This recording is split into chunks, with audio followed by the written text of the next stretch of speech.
Rolling out of bed in an air-conditioned room on the outskirts of Baghdad, I'd barely stirred my coffee when my host burst in and asked if I'd been outside today. Shamefully admitting that nope, I'd again spent the day asleep, Ali replied with relief. There's been a military coup, he says. They've taken over the green zone. I was there, it was crazy. 7 people died inside my arm. The green zone is a very secured and walled place. It is, if you look at it, if you search for the center of Baghdad, the downtown of Baghdad, it will show the green zone because it is actually in the center of Baghdad. Okay. It has a very good geographical location. It is on the river. Because Muqtada al-Sadr, the one who's making the whole mess, is the one who got the majority in the government. Every suggestion for a prime minister that came up, he didn't agree on it. And he's out of the political system. He said, I'm out, and he still comments on it. And he's still mad about it. Now his latest thing, which is today, he said, I'm totally out. I'm not gonna deal with this shit anymore. He took down his Facebook, I think. He took down maybe his Twitter, I'm not sure. And that's happening. And it's the coup. Basically, he ordered his followers to invade the green zone. Also, he's known for one of the biggest massacres, or big parts of the massacres that happened after 2003, especially in 2006, 2007. There was a sectarian war in Iraq where Sunni and Shia killed each other. And he was a big part of it. Has this happened before, a coup of this nature? Coup, Saddam. Okay. Saddam had a coup and took over. That's how he took over in the first place. That's how he took over. He killed the prime minister at the time. Okay, so can you turn the camera off? Cool. My other friend went on to recount a brief history of Iraq off camera. Iraq was established in the 1920s by the British, who installed a monarchy and perhaps more importantly pipelines. We wanted their oil. By the 1950s, the king decided he wasn't too keen on his Western puppet masters, so attempted to nationalise Iraq's oil, but ended up killed and replaced by one of his generals with the support of British interests. 10 years later, this general also changed his mind and came to a similar fate, this time overthrown by the Ba'ath Liberation Party. With the support of Britain and America, Saddam Hussein took over as leader of the party in 1963, and using weapons, money and intelligence provided by his Western friends, invaded Iran in the 1980s, and he massacred Kurds and Sunni Muslims within his borders. Crippled by debt, Saddam alongside other Arab states attempted to fix the price of oil. Kuwait refused, Saddam invaded, and Western troops landed to push Saddam out. By the 2000s, oil supply from Iraq was sporadic. Saddam had fallen out of favour and America saw an opportunity. Under the pretense of weapons of mass destruction, a US-led coalition invaded, destroying much of Baghdad, hanging Saddam and installing a new government, that they ever so generously left with a loan of $20 billion to be repaid in black gold.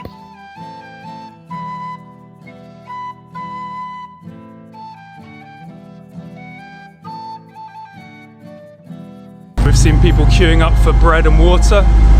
We've had cars completely blocked on the roads. Full curfew from 3:30 this afternoon, indefinitely until they cancel it.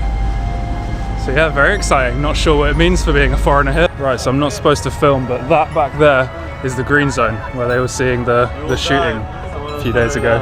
Yeah, I'm being quiet. That is the green zone. Just over this bridge where it would have got locked off. There's another bridge on the other side. And the square right behind me is where the protesters usually wait. But yeah, this time it kicked off. They came over the bridge, infiltrated the green zone, and took over all the government buildings. Hey people, what's good? So yeah, I guess the government in Baghdad is kind of lacking. It's got its flaws. The infrastructure as well. It's got a little bit of damage to it. So the electricity goes off kind of randomly, and then it pops back on a few moments later. The water isn't super clean. I think it's filtered a few times, but people in general drink from bottles, which obviously adds to the whole recycling problem.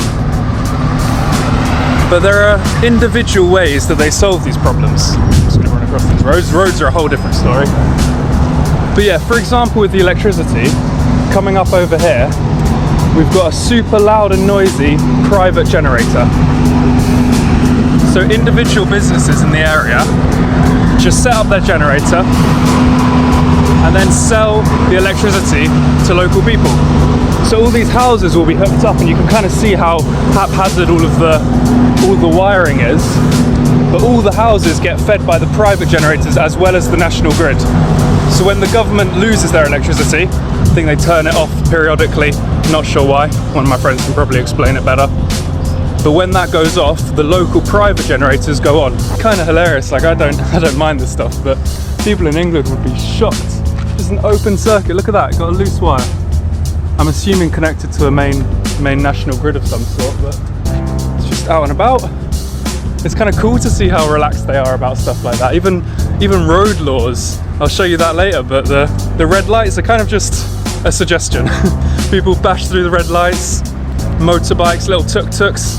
The roads are kind of chaotic, but it's sweet. It's nice to see the limit of human potential. When there aren't all those laws, people still get by.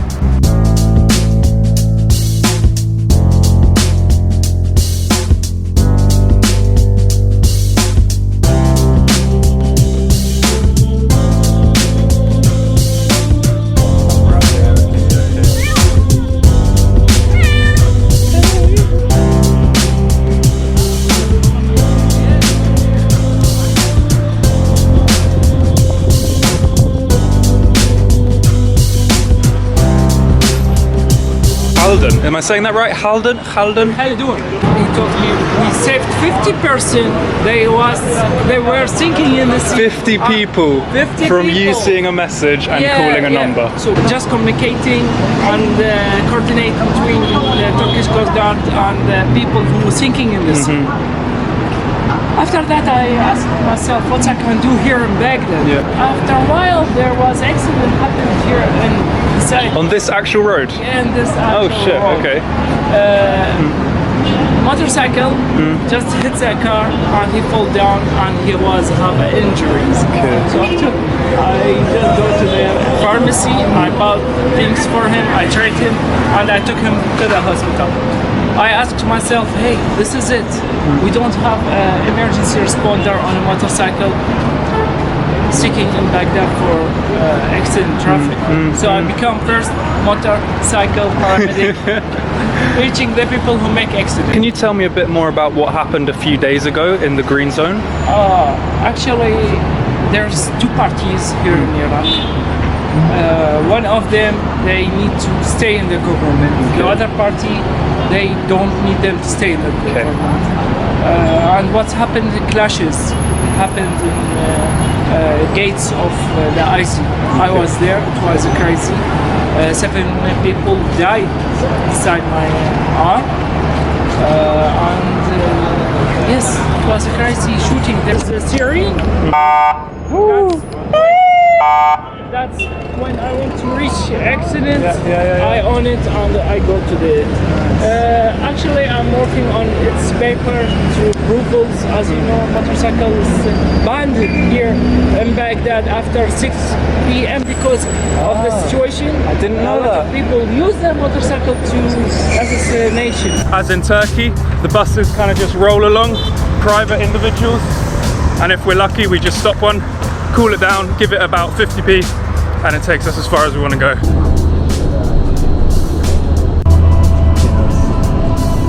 This is Coup Square, I guess. Man, I'm melting. Yes, shukran habibi. No, you're too kind. Have a nice day. Wow. Okay, so I was supposed to show you that you just pay in cash everywhere, but kind dude I sat next to just randomly paid for me. Again and again. My man just paid for me. It's unbelievable. The generosity here. Thank you. So yeah, as with most things, you pay with cash. Even a hotel, a restaurant, a TV, everything is bought with cash, which is really interesting because it's quite difficult for a foreigner. First of all, it's quite expensive to withdraw cash here, but then also everyone's wages is paid in cash. So there's very little regulation on taxing, for example. I think everyone I've met so far just doesn't pay tax because they get cash in hand, so there's no real official record of how much they're earning, how much they're spending. The food in Baghdad is perhaps the best thing about it. Unique and diverse, there are street stalls, cafes and restaurants in every nook and cranny. You can find a basic doner with ease, but their favoured style of kebab is juicy, fragrant and on a stick, served with fresh raw vegetables. More common are these tapas-style dips, scooped up and eaten with soft tortilla bread, yogurts and jams for breakfast. This is date syrup. Okay. This is more of a Levantine thing than it is Iraqi, but we eat it here also. This is za'atar. Za'atar, I know za'atar we have You with know hummus. za'atar. What they do in the mornings, they dip like bread into olive oil and you dip it here and you eat it. Just straight za'atar. So I had za'atar on hummus Yeah. before. Was the only time I tried it. And you eat it. Oh, god damn! See? Yeah, and there are many kinds of za'atar. This is not the best of it, but yeah, Jordanians are very famous for za'atar, and Palestinians. Hummus, salsa and salads later in the day, but always full of fresh ingredients and complex flavours. My personal favourites, however, are the cheap and dense falafel sandwiches you find every few hundred metres. This is a big knife. It's a big knife. And I'm in London.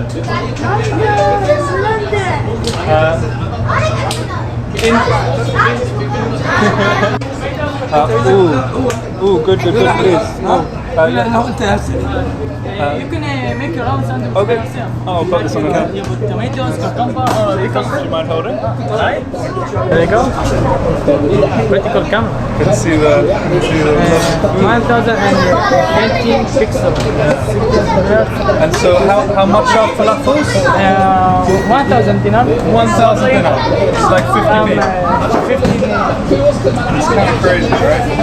These are my favorite. I have every day. Every day I get some falafel. You can say about $50 like that. $50, yeah, nothing. Okay, perhaps a bit messy. Shukran, Habibi. Shukran, Habibi. Wallah. اسمي فريدي ما اسمك؟ Ali. ما اسمك؟ Ahmed. ما اسمك؟ Haida. Nice, tasharafna. My name is Hussein. Good English is there, very good, wow. What kind dudes, man? Whole family led business and they gave me the falafel for free. Too kind. Go on, Baghdad.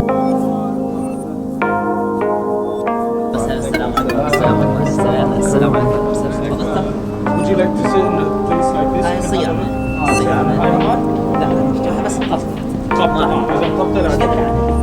It's really cool inside. Love this bamboo.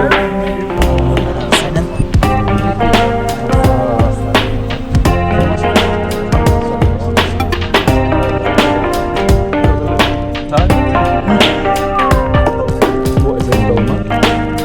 It's made of a mixture of rice, meat, and spices and vegetables. So you stuff anything, usually grape leaves or some sort of leaf called silig, or you put vegetables like tomatoes, eggplant,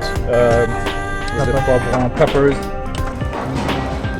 So still in the same restaurant. Apparently there's something cool upstairs.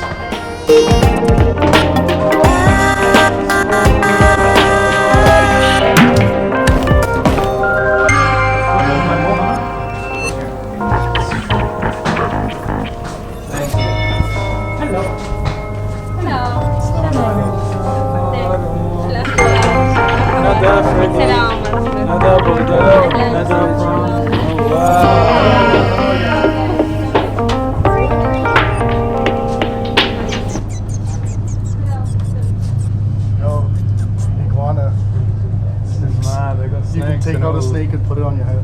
Cool, look at it go. Wow. You want to touch it? Hell yeah. Okay.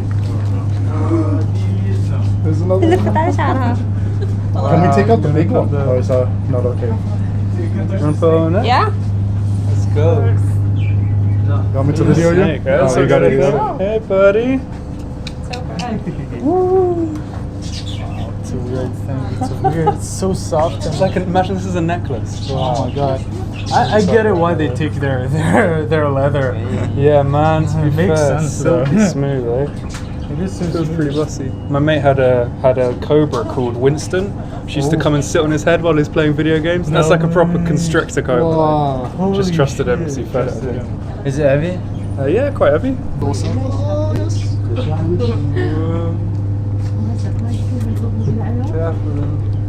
He's eating as well. You know, you can see the lump. Maybe it's that. It should have a Jacobson's organ, right? Well, there you have it, my first 2 weeks in Baghdad. I really haven't captured all that much of it. It's been mostly sleeping, eating, smoking, drinking, and more than anything, making friends. That's my favorite thing about this wonderful city is the people. They're so generous and so kind. Look, my man right here. What a dude. Good, brother, good. I'm now heading to Iraq next week, which is a pilgrimage to one of the next big cities, Karbala. It's the resting place of one of the descendants of Prophet Muhammad, so should be an interesting experience. And then after that, on to Jordan. So I'll see you there.